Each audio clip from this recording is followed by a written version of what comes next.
네, 관심을 받고 있는 게 또 하나 있습니다. 오세훈 시장과 국민의힘은 선거 기간 동안 TBS 라디오 프로그램인 뉴스공장과 부딪혔습니다. 이 때문에 오 시장이 당선되면서 주요 프로그램들이 개편될 거란 관측도 나옵니다. 일단 서울시는 TBS가 독립적인 재단인 만큼 시장이 인사에 관여하거나 재정 지원을 중단할 근거는 없다고 했습니다. 김도훈 기자입니다. 서울시장 선거 유세가 한창인 지난달 28일, 당시 오세훈 후보는 한 언론 인터뷰에서 TBS 라디오 개혁안을 꺼내들었습니다. TBS가 설립 목적에 맞는 교통과 생활 정보를 제공해야 한다고 말했습니다. 오 시장은 선거 기간 TBS의 인터뷰 요청을 거부했습니다. 정치적으로 편향된 보도를 한다는 이유였습니다. 국민의힘도 TBS 뉴스공장이 내곡동 처갓당 의혹을 부각하는 내용이 악의적 편파 방송이라며 강하게 반발했습니다.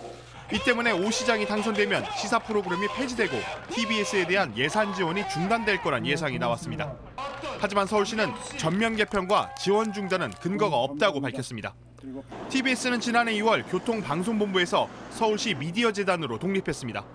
서울시장에게 TBS 사장 임면 권한은 있지만 별도 재단이어서 인사권은 이사회 의결 등을 거쳐야 합니다. 시장이 직접 인사에 개입할 수 없는 구조입니다.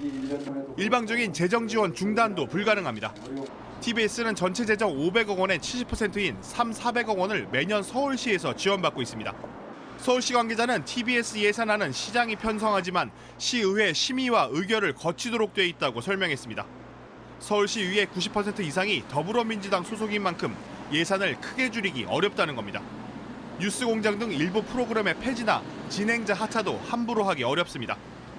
현행 방송법상 프로그램의 자유와 독립을 보장받도록 돼 있어 독립성 침해 논란에 휘말릴 수 있기 때문입니다. JTBC 김도훈입니다.